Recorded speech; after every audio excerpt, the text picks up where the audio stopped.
एक बार फिर से 1984 जीवित हो गया है, क्योंकि राउज एवेन्यू कोर्ट द्वारा एक और केस में पूर्व सांसद सज्जन कुमार को दोषी पाया गया है। यानी 1 नवंबर 1984 को सिखों के नरसंहार में जो सरस्वती विहार में जसवंत सिंह और उनके बेटे तरनदीप सिंह की हत्या, आगजनी, लूटपाट हुई थी, उस वहशी भीड़ का नेतृत्व सज्जन कुमार कर रहे थे, ऐसा आरोप लगा। उस पर लंबा मुकदमा चला और अब वो आरोपी जो आरोप थे उस पर दोष सिद्ध हो गया है, जिसके लिए राउज एवेन्यू कोर्ट द्वारा 18 फरवरी को सजा सुनाई जाएगी। हालांकि सज्जन कुमार पहले से ही पालम कॉलोनी में 5 सिखों की बर्बर हत्या के आरोप में पहले से ही उम्र कैद की सजा काट रहे हैं। ये केस किस तरीके से इतना बड़ा नरसंहार जो हुआ था, हालांकि 31 अक्टूबर 1984 को तत्कालीन प्रधानमंत्री श्रीमती इंदिरा गांधी जी का जो हत्या उनके ही सुरक्षा कर्मी बेअंत और सतवंत सिंह द्वारा उनकी हत्या कर दी गई थी। उसके बाद क्योंकि वो सिख समुदाय से थे और उसके खिलाफ जो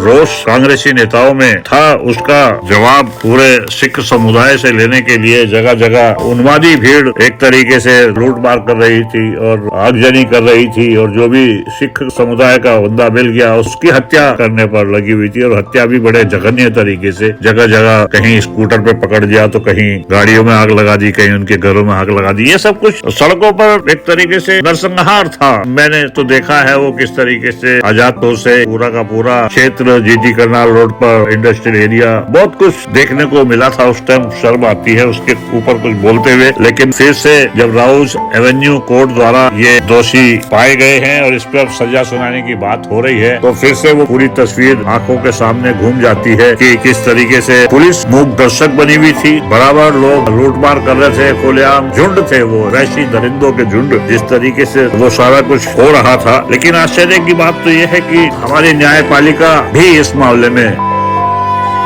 उनकी क्या मजबूरी रही होगी मालूम नहीं, कि इस मामले की FIR 1991 में दर्ज हुई और फिर भी FIR दर्ज होने के बावजूद भी उस पर कुछ काम नहीं हुआ। वो रिपोर्ट वगैरह सारी, लेकिन ये सरकार बदली फरवरी 2015 में, तब जाकर SIT गठित की गई और 2021 में इसकी चार्जशीट फाइल हुई। सोचिए कि मैटर कब का है, मैटर है 1984 का, चार्जशीट दाखिल हो रही है 2021 में, वो भी नई सरकार आने के बाद। और अब उसमें पूर्व सांसद सज्जन कुमार को दोषी ठहराया गया है। अब जिसकी सजा तो 18 फरवरी की होगी, और सजा क्या देता है कोर्ट, वो पहले ही उम्र कैद की सजा में जेल में है। लेकिन ये बहुत ही ऐसा दौर था, जिसने भी देखा है, जिसने भी सुना है उस मामले में। अब वो सरस्वती विहार के जसवंत सिंह और उनके बेटे तरनदीप सिंह की हत्या का मामला है। उनको दोनों को मारने के साथ साथ उनका संपत्ति, घर सब लूट कर और घरों में आग लगा दी गई थी और बड़ी बेरहमी से उनको मारा गया था। तो फिर ना कभी इस तरह के मामले हों, जो भी कोई केस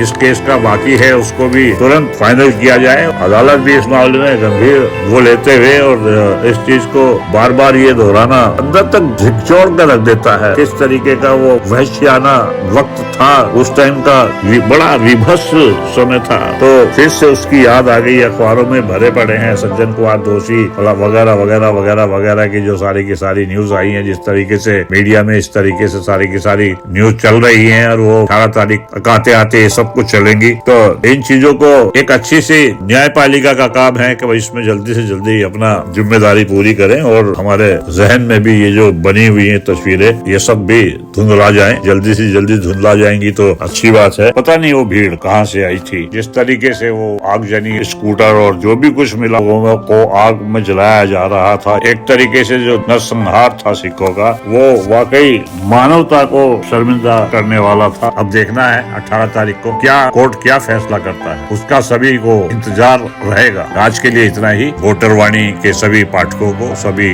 दर्शकों को धन्यवाद। आपकी रुचि इसमें बनी हुई है। नमस्कार, फिर मिलते हैं अगले एपिसोड में। Thank you.